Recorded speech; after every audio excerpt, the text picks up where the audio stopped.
کی حدیث ہے، بڑے خوبصورت لفظ ہیں میرے نبی کریم علیہ الصلوۃ والسلام نے فرمایا، رب جو تمہیں روزی دیتا ہے نا، یہ تمہارے ضعیفوں کی برکت سے دیتا ہے۔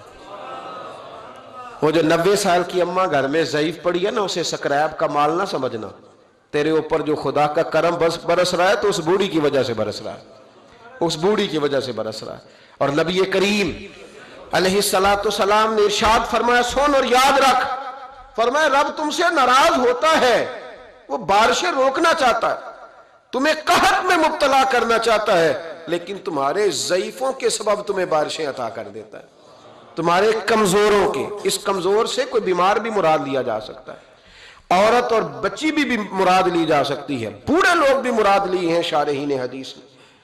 ان کے سبب سے اللہ تم پر بارشیں برساتا ہے۔ تو جو تیرے لیے ذریعہ بخشش ہیں، جو تیرے گھر میں رزق آنے کا سبب ہے، ان کی باتیں تو لگتی ہیں بری، ان کو تو حکا دے کونے میں بٹھا دیا ہے، اور اگر کبھی دل کرے تو تعارف کراتے ہیں آنے والے مہمانوں سے کہ یہ ابا جی ہیں، اس سے زیادہ کوئی ان کا گھر میں کردار نظر نہیں آتا۔ یہ ظلم ہے، یہ زیادتی ہے۔ بوڑھوں کا اکرام کرنا، ان کو پیار دینا، ان کو اعزاز دینا، ان کو ہمیشہ سربراہ بنا کے رکھنا، ان کے ساتھ اس طرح کا رویہ رکھنا کہ جیسے کسی بڑے شان والے آدمی۔ میں اکثر یہ رونا روتا ہوں، میں کہتا ہوں کہ ابے کی بھی عزت ہو سکتی ہے، پر شرط یہ ہے کہ ابا امیر ہونا چاہیے۔ اگر تو ہو نا 6-7 مربع زمین کا مالک، تو پھر تو پوتے کیا پڑ پوتے بھی پیر دباتے ہیں، لیکن اگر اس بوڑھے بیچارے کو بچوں سے خرچہ لینا پڑے تو پھر اس بیچارے کی کوئی حیثیت ہے۔ ہمارے استاد ایک بات سنایا کرتے تھے، وہ کہتے تھے کہ ایک آدمی نے دعوت پکائی ولیمے کی، تو اس نے باہر پہرے دار کھڑے کیے، کہا کوئی غریب آدمی نہ اندر آئے، سارے امیر ہی آئیں۔ اور میرا تجربہ یہ ہے کہ اب غریبوں کو شوق ہو گیا امیروں کو دعوت دینے کا۔ ناراض تو نہیں ہو گئے آپ لوگ؟ یہ میں تجربے کی بات کر رہا ہوں۔ کبھی کسی غریب کے فنکشن میں جانے کا اتفاق ہوتا ہے نا، تو مجھے یوں لگتا ہے کہ اس کا دل تھا کہ غریب کوئی بھی نہ آئے، غریب کو دعوت دینا پسند ہے، تو امیر تو پہلے نہیں اسے بلاتا، تو پھر بلائے گا کون؟ اس نے سیٹھ صاحب نے ولیمہ اپنے بیٹے کا کیا، تو باہر جو پہرے دار تھے ان سے کہا کہ کوئی غریب آدمی اندر نہ آئے، امیر بندے صرف۔ اور نبی پاک صلی اللہ علیہ وسلم نے ایسے ولیمے پر لعنت برسائی ہے، فرمایا لعنتیا وہ دعوت جس میں صرف امیر آئیں اور غریب نہ آئیں۔ اس نے کہا بھی صرف نہ امیر لوگ آئیں، تو ایک بندہ تھا بڑا امیر، لیکن بیچارہ نہ کہیں کام کاج سے اٹھ کے ہی آ گیا، تو کپڑوں کو اسی طرح مٹی وٹی لگی ہوئی، تو دیر ہو رہی تھی، گھر جاتا چینج کرنے تو لیٹ ہو جاتا، تو ایسے ہی آ گیا۔ جب وہ آیا تو پہرے دار کھڑا، تو اس نے کہا دوڑ جا، تیرا کوئی مطلب نہیں ہے یہاں۔ اس نے کہا یار میں سیٹھ آدمی ہوں، بدلا کپڑے نہیں بدلے۔ اس نے کہا سیٹھ ہوتا تو تیرے کپڑوں سے پتہ نہ چلتا؟ میرے بھائی وہ شخص کہتا ہے کہ میں نے کہا مجھے جانے دو اندر، کہنے لگے تیرے کپڑے نہیں دعوت والے؟ کہتا ہے میں وہاں سے واپس گیا دوڑا۔ آپ کو پتا ہے نا کپڑے بھی اب اللہ خیر کرے۔ ایک سنگی نو میں ایک دن کیا تو کالی اینک لائی سی، خیر ہے کہندا موٹر سائیکل تے کٹا پیندا ہے، کوئی دنوں تو بعد کار وچ بھی لا کے بیٹھا سی۔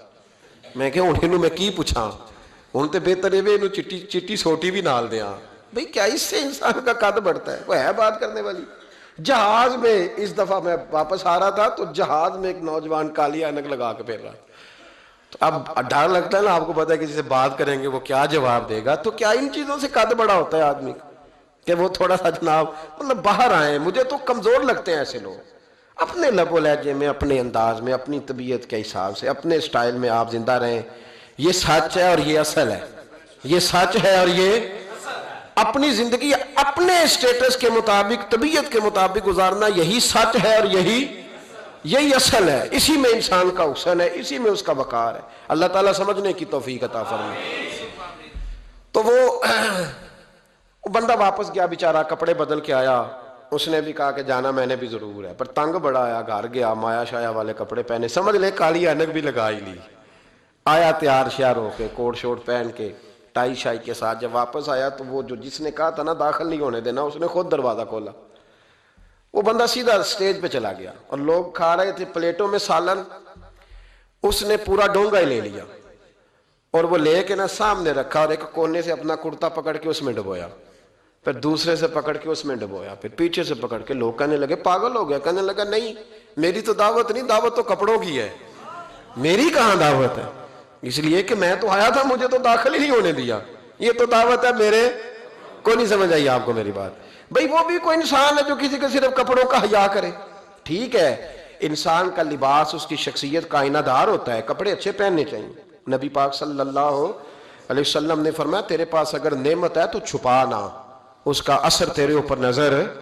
لیکن آپ کسی کو کپڑوں سے جج کریں گے، گاڑی سے جج کریں گے، یہ معیار نہیں ہے. والد کو، استاد کو، مرشد کو کیا اس لیے جج کیا جائے گا کہ اب وہ مالدار ہوگا تو حیا کریں گے؟ اور بھائی ماں اگر کسی کھیت میں بیٹھ کے اپلے بھی تھاپ رہی ہو نا، اور وقت کا شیخ الحدیث کسی بہت بڑی مسجد میں بیٹھ کے حدیث بھی پڑھا رہا ہو، اماں وہاں اپلے تھاپ رہی ہے، تو اس محدث وقت بھی جنت اسی ماں کے قدموں کے نیچے، وہیں سے اسے جنت ملے گی. یہ نہیں ہو سکتا کہ وہ کہے جنت کہیں اور سے مل جائے گا. بے شک وہ بیچاری اپلے تھاپ رہی ہے، گوبر کے ساتھ کام کر رہی ہے.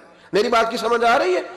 بزرگوں کا اکرام کریں، احترام کریں، ان کو ادب دینا سیکھیں، ان کے ساتھ لحاظ